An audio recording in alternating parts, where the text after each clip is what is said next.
அப்படின்னு சொல்லும்போது oh my god my life span is very short அப்படின்னு சொல்லிட்டு கண்ணீர் வர ஆரம்பிக்கும் போது அந்த டாக்டர் சொன்னாங்க, don't be worried, god is with you, you just pray to god, god is able to heal அப்படின்னாரு அந்த டாக்டர்.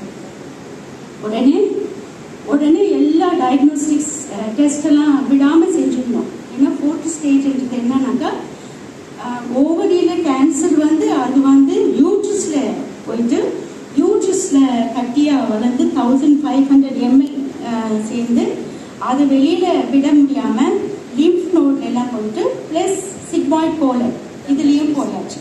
அப்போது 4 உறுப்புகள் வந்து அதில் இன்வால்வ்ன்றதுனால அது this is called 4th stage cancer. அந்த ஸ்டேஜ் கேன்சர்லேருந்து கடவுள் வந்து within a short span of 6 months என்னை வந்து கடவுள் ஹீல் பண்ணிட்டாரு. ஹிஸ்டெக்டமியும் ஓவர். கை தட்டுங்க ப்ளீஸ். ஆக்சுவலி நிறைய ஆக்ட்ரஸ் 2 பேர் எனக்கு தெரிஞ்ச ஆக்ட்ரஸ்ஸு அவங்களாம் கேன்சர்லேருந்து வெளியில் வந்திருக்காங்க. ஏன் ஆக்ட்ரஸ் மட்டும்தான் இருக்கணுமா சாமி? ஒரு கிறிஸ்டியனாக கூட இருக்கக்கூடாது? ஒரு கிறிஸ்டியனுடைய சாட்சி இருக்கணுமே, அது நல்லா இருக்குமே நிறைய பேருக்கு அப்படிங்கும்போது அது என்னை கடவுளாக அதுக்கு என்ன அலோவ் பண்ணிட்டார். அதனுடைய கட்டுகள் கடந்து வரும்போது என்னால் சகிக்க முடியல. கீமோதெரப்பி கொடுக்கும்போது நான் ரொம்ப ட்ரௌசியாக இருந்தேன். ஓல்டேஜ் ஹோமில் போய் கொஞ்ச நாள் இருந்தேன், 6 months. என்ன தனியாக இருக்கக்கூடாதுன்ட்டாங்க டாக்டர். அப்புறம் ஒரு டாக்டர் வந்தாங்க, ராயப்பேட்டையிலேருந்து ஒரு டாக்டர் வந்து என்னை பார்த்தாங்க அந்த ப்ரைவேட் ஹாஸ்பிட்டலில். அவங்க சொன்னாங்க, don't be worried, god is with you. அவங்க ஒரு ஹிந்து டாக்டர். அவங்க வச்சிருக்கிற கிளினிக் பேர் சாய் கிளினிக். அந்த டாக்டர் சொன்னாங்க, த God whom you believe will heal you. நீங்கள் வந்துடுங்க, ராயப்பேட்டைக்கு வாங்க.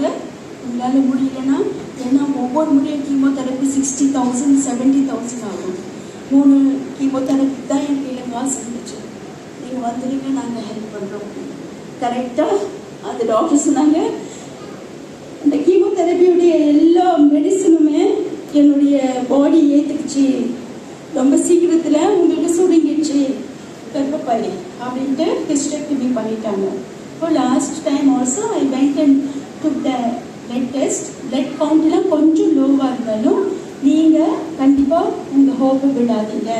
நீங்கள் நிறைய பேருக்கு இந்த மாதிரி கஷ்டத்தில் போகிறவங்களுக்கெல்லாம் நீங்கள் வந்து ஒரு சாட்சியாக இருந்து அவங்களுக்கு என்கரேஜ் பண்ணுற அளவுக்கு கடவுள் உங்களை வெட்டிட்டு வந்தால் அந்த டாக்டர் சொன்னாங்க, ஒரு ஹிந்து டாக்டர் அவங்க. அதனால் கடவுளுக்கு ஸ்தோத்திரம், கர்த்தருடைய நாமத்துக்கு ஸ்தோத்திரம், என் கூட இருக்கிற எல்லா சிஸ்டர்ஸ்க்கும் ஸ்தோத்திரம். ஏன்னா நீங்களாம் எனக்கு ஒரு நல்ல என்கரேஜ்மெண்ட். நீங்களாம் வந்து ப்ரேயர் பண்ணும்போது, நீங்கள் என் கூட சேர்ந்து ப்ரேயர் பண்ணும்போது அதெல்லாம் ஒரு பெரிய என்கரேஜ்மெண்ட். ஏன்னா இன்டர்செசரி ப்ரேயர் வந்து ரொம்ப ரொம்ப ஹெல்ப்ஃபுல். நான் 4th ஸ்டேஜ் கேன்சர்லேருந்து நான் வந்து இப்போ February 25th எனக்கு ஆப்ரேஷன் ஆச்சு. நான் 1.5 years over and all right. Thank God for this. I was married to a pastor. அவர் வந்து டிடி முடிச்சுட்டு MKH முடிச்சுட்டு he was a professor in the college. இதில் குருகுல் தியாலஜிக்கல் செமினரி. நான் actually medical staff by profession, CNC trained.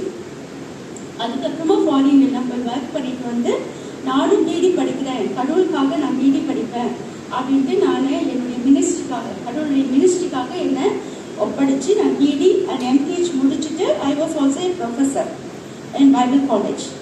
அதனால் இப்போ அவர் இல்லைனாலும் கடவுள் வந்து என்னுடைய பாதியை வந்து செம்மைப்படுத்தி நடக்கிறதுக்கு கடவுள் எனக்கு வந்து உங்கள் மூலமாக, உங்களை மாதிரி ஐக்கியத்தின் மூலமாக கடவுள் எனக்கு உதவி செய்கிறார். கர்த்தருக்கு ஸ்தோத்திரம். இன்னும் கூட என் கூட எல்லாருமே இருங்க, அது நான் ரொம்ப விரும்புகிறேன். Thank you very much. I will sing a small song for the Lord.